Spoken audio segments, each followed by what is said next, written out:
Seigneur soit avec vous.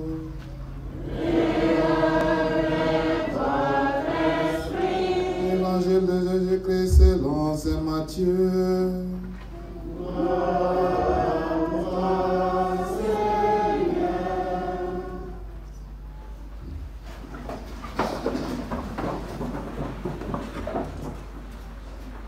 En ce temps-là, paraît Jean le Baptiste qui proclame dans les déserts de Judée: convertissez-vous car le royaume des cieux est tout proche.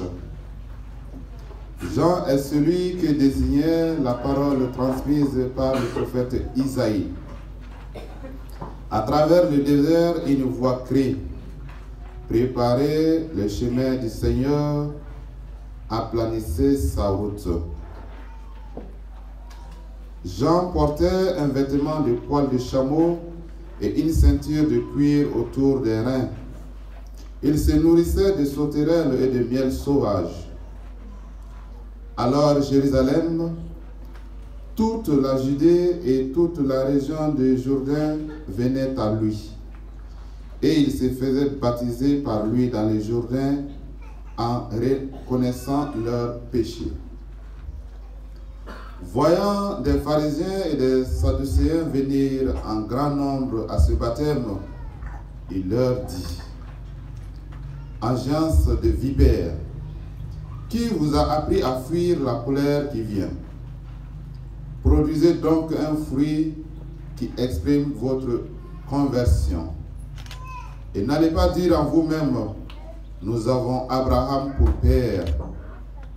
Car je vous le dis, avec les pierres que voici, Dieu peut faire surgir des enfants à Abraham. Déjà la poignée se trouve à la racine des arbres. Tout arbre qui ne produit pas de bons fruits va être coupé et jeté au feu. Moi, je vous baptise dans l'eau pour vous amener à la conversion. Mais celui qui vient derrière moi est plus fort que moi, et je ne suis pas digne de lui retirer ses sandales.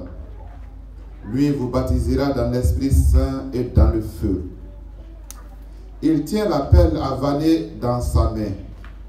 Il va nettoyer son aire à battre le blé, et il amassera les grains dans son grenier. Quant à la paille, il la brûlera dans un feu qui ne s'éteint pas. Acclamons la parole de Dieu.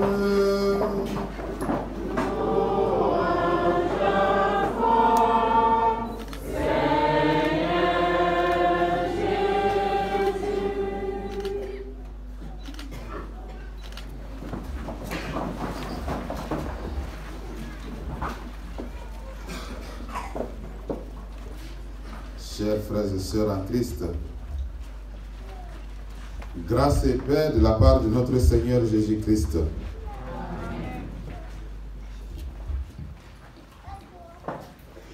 Je suis très heureux de vous retrouver aujourd'hui encore. Et j'espère que c'est la même chose pour vous. On est ensemble, comme on le dit. À travers les textes liturgiques d'aujourd'hui, je voudrais méditer avec vous sur le thème que voici. Préparons les chemins du Seigneur, rendons droit ses sentiers. Préparons les chemins du Seigneur et rendons droit ses sentiers. Ce thème vient fondamentalement de l'Évangile. C'est tout des gens qui invitaient les gens à la conversion. Et quand on parle de préparer les chemins du Seigneur, rendre droit ces chemins, il s'agit de quoi pour vous? Qu'est-ce qu'il y a à préparer? On pouvait se demander, il y a quoi à préparer au juste? Et comment, surtout, il faut le faire? Et là, je vous pose la question, il s'agit de quoi? De préparer quoi au juste? Nos cœurs. On est d'accord? Okay. Quand on parle de cette expression, préparer les chemins du Seigneur, rendre droit ses chemins, et tout ça là, on croit que c'est une expression que Jean avait prononcée, c'est passé et c'est passé. Eh bien, moi je vous dis que cela nous concerne aujourd'hui. Cela nous concerne plus qu'à jamais. La conversion, d'abord, est une œuvre personnelle. Quand on parle de conversion, ce n'est pas l'autre d'abord. Je veux que tu... Voilà. Ce n'est pas l'autre d'abord. Quand nous invitons à la conversion, c'est moi d'abord. La conversion est personnelle d'abord. C'est parce que je veux que tu sois pour moi. Non, non, non, non.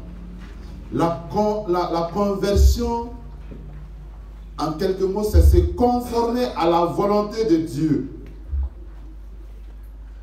C'est ça la conversion. Ce n'est pas Dieu qui doit se conformer à notre volonté. Et cela, dans la vie pratique, s'explique souvent. Tu ne peux pas faire ce qui plaît à ton mari sans avoir une idée de ce que ton mari voudrait de toi.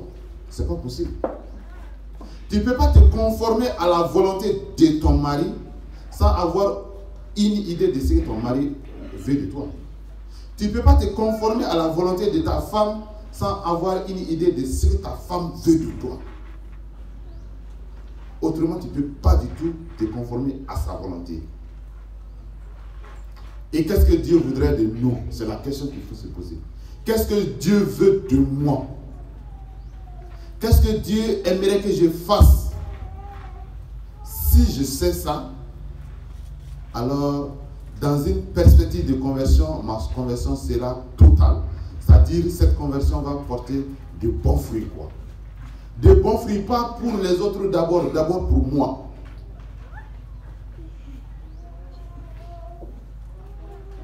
La conversion n'est pas sur le bout des lèvres. Elle doit venir du fond du cœur. Et pour ça, nous allons prendre l'exemple du pardon. Le pardon. Le pardon est un élément efficace qui montre qu'on se convertit. Comment? Si je vous fais quelque chose et je vous demande pardon, je suis déjà dans une perspective de conversion parce que je sais que ce que j'ai fait, c'est pas bon. C'est pas tout le monde qui reconnaît que ce qu'il a fait, que c'est pas bon. Ça, c'est une grâce qui nous vient de la part de Dieu. Voilà pourquoi vous allez trouver les choses qui vont bloquer notre conversion, c'est l'arrogance, la haine, notre indisposition à accueillir l'autre. Il y a beaucoup de choses qui bloquent notre conversion. Il y a beaucoup de choses qui bloquent notre attitude, notre capacité à demander pardon à l'autre. Alors si je sais que ce que je vous ai fait, ce n'est pas bien et je vous demande pardon, c'est déjà une très bonne chose. Pour que le pardon soit total, il faut que de votre côté, que vous dites, je te pardonne. Et celui qui a demandé le pardon est libéré, et celui qui a été offensé est libéré. On peut pardonner aussi sans oublier. On peut pardonner sans oublier. Exemple. Je vous fais quelque chose. Vous allez me pardonner. Tout de suite, vous n'allez pas oublier. Demain, je peux faire quelque chose qui ressemble à ce que j'ai fait hier. Vous allez me pardonner, mais ça va revenir à l'esprit. Ce que j'ai fait hier, là, ça va revenir à l'esprit. Après, demain, je peux vous faire quelque chose qui ressemble à ce que je vous ai fait hier et avant-hier. Mais pour montrer que vous avez pardonné, il ne faut pas me rappeler que cette fois-ci, je ne te pardonne pas parce que tu avais fait ça. Vous voyez ce que ça fait. Dès que je vous demande pardon, et vous me rappelez qu'il y a 2 semaines, tu avais fait ça, vous n'avez pas pardonné. Parce que celui qui est offensé là, il doit faire aussi des efforts pour montrer qu'il a pardonné, même s'il n'a pas oublié. Et pour montrer qu'il a pardonné, il doit faire l'effort de ne pas rappeler celui qui demande le pardon là, que tu avais déjà fait ça une fois.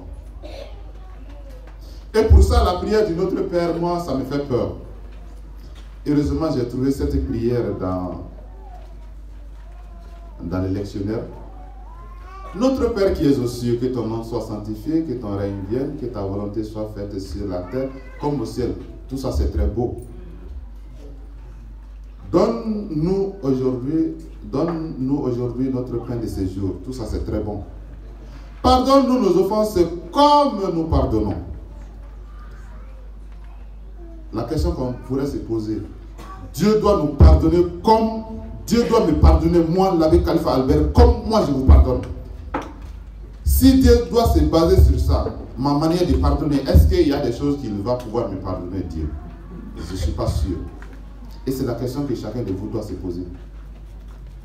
Si tu es mère de famille et Dieu doit se baser sur toi, ta manière de pardonner ton mari et tes enfants, est-ce qu'il n'y a pas des choses que Dieu ne va pas pouvoir te pardonner en tant que mère de famille? J'en suis sûr, il y en a en pagaille. Si tu es père de famille et Dieu doit se baser sur toi, ta manière de pardonner ta femme et tes enfants, il y a des choses qu'il ne va pas pouvoir te pardonner. Moi, j'ai peur de cette prière-là. Pardonne-nous nos offenses comme nous pardonnons. Est-ce que nous pardonnons?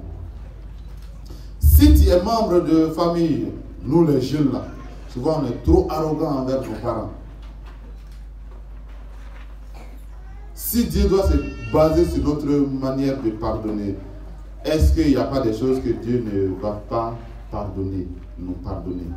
C'est ça. Est-ce qu'il y a quelqu'un ici? On est entre nous. On est entre nous. Parlons franchement. Moi, je sais quand même qu'il y a des choses, si Dieu doit se baser sur ça pour me pardonner, il y a des choses qu'il ne va pas me pardonner. J'ai déjà la chance parce que je sais que quelque chose me manque. Et là, je dois être dans une dynamique de conversion. Ce n'est pas donné à tout le monde. Entre nous, est-ce que si Dieu doit se baser, pardonne-nous nos offenses comme nous pardonnons à ceux qui nous ont offensés, est-ce qu'il y a quelqu'un ici à qui Dieu ne reprendra aucun péché? S'il y en a, il faut lever la main, hein, mais il ne faut pas avoir peur. C'est ça. Et c'est pour ça que Dieu nous donne, l'Église nous donne le temps de l'Avent pour préparer nos cœurs à accueillir le Sauveur. Il faut faire très attention pendant ce temps de l'Avent. C'est un temps tellement gracieux qu'on ne sait pas l'exploiter. Quand nous parlons de Jésus, nous parlons de lui en deux temps. Le premier moment, il vient comme sauveur. Si ton cœur n'est pas préparé, si ton cœur n'est pas disposé à le recevoir, tu ne le recevras jamais comme sauveur. Et gloire à Dieu, votre cœur a été disposé à ça. Et vous devrez vous estimer digne. Parce que celui qui est votre sauveur aujourd'hui sera votre juge demain. Et pour ça, vous n'allez jamais trouver dans le monde quelqu'un qui est votre sauveur aujourd'hui et qui peut être votre juge demain. Soit il se contente de vous conseiller, soit il se contente de vous juger. Et c'est là que vous ne devrez pas vous comparer aux autres du monde. Parce que vous êtes des conseillers en même temps, des gens qui doivent aider à aller de l'avant. Pas des juges au terme du mot, mais j'ai envie de dire que vous êtes des juges à la manière de Jésus-Christ. Pourquoi? Vous devrez conseiller des gens sur le bon chemin. Et si toi-même tu n'es pas sur le bon chemin, tu vas conseiller les gens comment? C'est pour ça que je vous dis, de la manière où vous grandissez en âge, c'est de cette même manière que vous devrez grandir dans la foi, quoi. Il y a des gens dont le baptême est plus âgé que moi. Mais si vos œuvres sont comme mes œuvres, vous avez des problèmes quand même. Parce que normalement, votre foi est plus âgée que moi.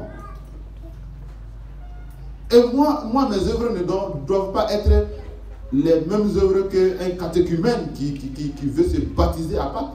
Si on a les mêmes œuvres en tant que disciple de Christ, moi j'ai un problème. Si tu es père de famille, tu es mère de famille, et tes œuvres en tant que chrétien ou chrétienne sont les mêmes œuvres que ton enfant, tu as un problème. Comment tu peux amener cet enfant à la foi par tes exemples? C'est pas possible. C'est pour ça que Jésus a dit, si vous ne vous convertissez pas, vous allez périr tous de la même manière. Aujourd'hui, Jean ne prêche pas l'humilité, le jeûne et tout ça là. Jean vous demande de vous convertir. Point. Préparez votre cœur à accueillir le Sauveur. Parce que celui que vous allez recevoir comme Sauveur aujourd'hui, ça dit qu'il vous donne le temps de tisser des vraies relations avec Dieu. C'est ce même Sauveur aujourd'hui qui sera votre juge demain. Et là, il ne va pas vous tolérer certaines choses en tant que ses disciples autrefois. Qu'on le veuille ou non, Jésus est le Sauveur du monde. Et nous rendons gloire à Dieu parce que nous l'acceptons comme Sauveur. Qu'on le veuille ou non, à la fin des temps, c'est lui qui va juger le monde. Ça, il n'y a rien à faire. Alors, qu'est-ce de plus joyeux que d'avoir celui qui sera notre juge demain, que de l'avoir comme Sauveur et ami aujourd'hui? La balle maintenant dans votre camp. Si vous n'êtes pas en mesure de vous convertir réellement pour porter de bons fruits, ce n'était pas la peine d'être chrétien. Si la conversion n'est pas stable, si tu crois que je suis stable dans ma vie de chrétien, tu te trompes. Si tu crois que tu as maintenant la foi une fois pour toutes, tu te trompes. Si tu crois que tu t'es converti et que c'est bon maintenant, tu te trompes. La conversion, c'est jour après jour. De la manière dont tu vieillis là, c'est de cette même manière que tu dois vieillir dans ta foi.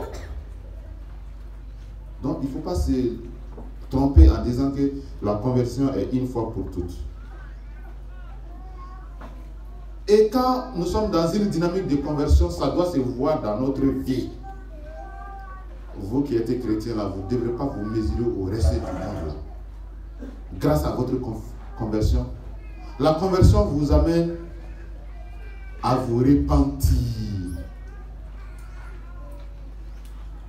Et l'un des signes, c'est le baptême au nom du Père et du Fils et du Saint-Esprit. Comme Jean donnait son baptême là. Il dit, moi je vous baptise dans l'eau en vue de votre conversion. Mais ce n'est pas tout. Si tu es converti et tu restes là, ce n'est pas au complet. Il faut te sanctifier. Et c'est pour ça qu'il dit que quelqu'un vient derrière lui, de plus fort que lui. Il parlait de Jésus-Christ. Lui, il vous baptisera dans l'esprit et dans le feu. Pourquoi? Quand vous allez recevoir l'esprit, vous êtes dans la perspective de sanctification. Voilà quand tu poses des œuvres de conversion, cela te purifie et cela t'amène à te sanctifier. Et voilà pourquoi l'Église vous donne tout le temps le sacrement de réconciliation.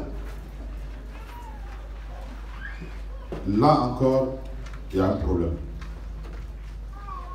Les gens comme moi, là, ils vont dire, moi je ne vais pas me confesser chez tel prêtre parce que lui, il fait partie des gros pécheurs du monde.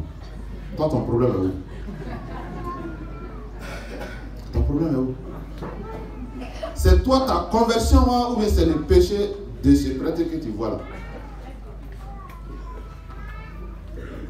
Vous allez vous tourner vers nous, vous allez dire nous nos petits péchés.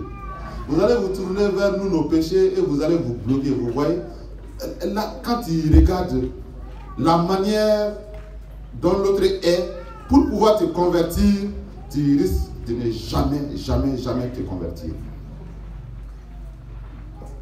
Si tu regardes la manière dont ta femme est, tu risques de ne pas produire de bonnes œuvres pour ta femme. Parce que ce qu'elle est, si ça ne va pas dans le sens que toi tu veux là, tu ne pourras jamais faire de bonnes œuvres pour ta femme. Si tu regardes la manière dont ton mari est, et cette manière ne te convient pas, tu ne seras pas disposé à te convertir pour lui. C'est pour ça que je vous rappelle que la conversion est d'abord personnelle. La conversion doit profiter d'abord à celui qui doit se convertir. Tu es le premier bénéficiaire de la grâce de la conversion. Mais si tu te laisses bloquer par l'autre, l'autre là, toi tu sais ce que lui il fait. Le prêtre là, toi tu sais ce que lui il fait. Nous aussi on se confesse. Mais nous, moi si je vais me confesser, je n'ai pas besoin de vous dire, bon écoutez la communauté de voisins, venez voir. Moi je vais me confesser aujourd'hui, venez voir. Mais là ce n'est plus une confession aussi. Moi aussi je vais me cacher et aller voir un prêtre quelque part. Ah mon père, je suis venu vous voir. Là, je ne pars pas chez lui en tant que prêtre, entre guillemets. Je pars chez lui en tant que... C'est pour ça que nous, on ne peut pas se convertir personnellement. Quoi. Ça, c'est quand même... J'avais envie de dire, bon, une des grâces qu'on n'a pas. Quoi. Moi, je voudrais qu'on nous donne cette grâce quand même. Qu'on se convertisse ce soir. Vous voyez jusqu'où va la conversion? La conversion devient finalement une relation. Tu ne peux pas dire que tu t'es converti et puis cette relation avec Dieu là n'est pas vraie, ce n'est pas possible. Et c'est pour ça que vous devez faire une démarche physique et spirituelle pour aller voir un prêtre. Mon père, je suis venu vous voir. Et je vous donne ma main à couper. Je vais manger avec cette même main. Il y a des gens qui vont arriver jusqu'à Noël sans se convertir. Finalement, votre conversion c'est quoi? C'est quoi le temps de l'avant pour vous? Il y a des gens qui vont faire tout le temps de carême sans une seule fois se confesser. Finalement, toi, tu es quelle sorte de chrétien? La conversion vous procure deux choses. La purification et la sanctification. Voilà pourquoi Jean joint les deux. Il dit, moi je vous baptise en vue de vous purifier de vos péchés. Mais pour que votre conversion soit parfaite, il y a celui qui vient derrière moi qui va vous baptiser dans l'Esprit Saint et le feu. Et voilà pourquoi tout le temps nous devons nous convertir. Et une des manières pour le faire, c'est aller voir un prêtre. Qui, à son tour, il ne va pas te dire je te pardonne tes péchés au nom de l'abbé Khalifa Albert, non. Je te pardonne tes péchés au nom du Père et du Fils et du Saint-Esprit. Et là, tu dois te sentir à l'aise, quoi. Parce que Dieu t'a pardonné. Et les gens comme moi, on va répéter les vrais péchés, là, les mêmes péchés là, chaque fois. Et puis, vous voyez ce que ça fait. C'est pour ça qu'il faut vous poser la question. Pardonne-nous nos offenses comme nous pardonnons. Chaque fois que vous récitez, chaque mois, moi quand je récite cette prière, j'ai vraiment peur. Que Dieu lui-même soit à mesure de... Dieu peut tout, hein. Il peut tout. On est d'accord? Mais il y a certaines choses là, ça dépend de nous. Quoi. L'une des choses qui nous bloque, c'est la liberté que Dieu nous a donnée là. Quoi. Et cette même liberté peut vous faire dire oui à Dieu ou dire non à Dieu. C'est notre chance si nous savons l'utiliser. Et c'est notre malchance si nous mettons Dieu à l'épreuve. Mais il faut se mettre en tête que vous ne pouvez jamais faire la justice à la place de Dieu, comme certains voudraient que ça se fasse. Je fais ça au nom de Dieu. Si ça ne se porte pas de bons fruits, là, ce n'est pas la peine. Alors, à travers notre sacrifice d'aujourd'hui, demandez à Dieu de nous disposer à nous convertir. D'abord, que notre relation les uns envers les autres soit vraie. Et cela n'est pas possible si on ne se convertit pas. Que ma relation avec ma femme soit vraie, que ma relation avec mon mari soit vraie, que ma relation avec mes parents soit vraie. Nous les jeunes, on a tellement la chance que quand souvent nos parents nous disent ça là, il ne faut pas le faire. Parce qu'ils sont déjà passés par là. Et ils voudraient raccourcir notre conversion. Ils ne voudraient pas nous voir souffrir dans certaines choses. Et c'est ce qui va les amener à nous dire, bon ça là, il ne faut pas le faire. Mais tellement qu'on est bouché à la conversion, on va dire, oh, il faut faire très attention quand quelqu'un te parle. Que le Seigneur nous donne la grâce et la latitude et la possibilité d'être dans cette dynamique de conversion. On est chrétien, c'est vrai, Mais il ne faut pas oublier que nous sommes 8 milliards de personnes sur la terre à être gérées par Dieu. Mais la différence qui va être entre nous et les autres, c'est cette dynamique de conversion-là. Tant que tu es dans cette dynamique de conversion, Dieu va te prêter attention. Rien à faire. Ça dit, tu te distingues des autres. Moi, je dois me distinguer de vous à travers ma manière d'être devant Dieu. Et cela n'est rien d'autre, c'est d'adhérer à Dieu pleinement. Dire oui à Dieu jour après jour. Ça, c'est la conversion. Et rien à faire, Dieu va prêter attention à moi. Et je crois que c'est pour ça que Dieu prête attention à moi. Et c'est pour ça que Dieu prête attention à vous. Là, quand même, il ne va pas vous mettre au même niveau que les autres qui n'ont pas besoin de Dieu. Donc, il faut faire très attention. Mais on peut perdre cette grâce de conversion-là. À travers l'Eucharistie d'aujourd'hui, moi, je vais demander au Seigneur de vous donner la capacité, de vous disposer à vous convertir. Même moi, je dois me convertir un jour après jour. Et n'oubliez pas, quand nous disons que nous nous convertissons, ça doit se sentir dans nos œuvres. Rien à faire. Si tu te convertis aujourd'hui et demain tu répètes les mêmes histoires, ça vraiment tu as des problèmes. Tu as des problèmes. Mais il faut faire l'effort de ne pas retomber dans les mêmes histoires pour lesquelles tu t'es converti là-bas. C'est ça, il faut faire l'effort. C'est difficile, hein? C'est difficile.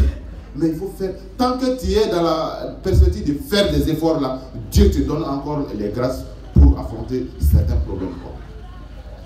Alors, que le Père et le Fils et l'Esprit Saint nous donnent la grâce de préparer notre cœur pour accueillir celui qui vient comme sauveur. Et en l'accueillant, que lui aussi nous donne les pleines grâces et être disposé à subir le jugement qu'il va prononcer à la fin des temps, qu'il en soit ainsi maintenant et pour les siècles des siècles.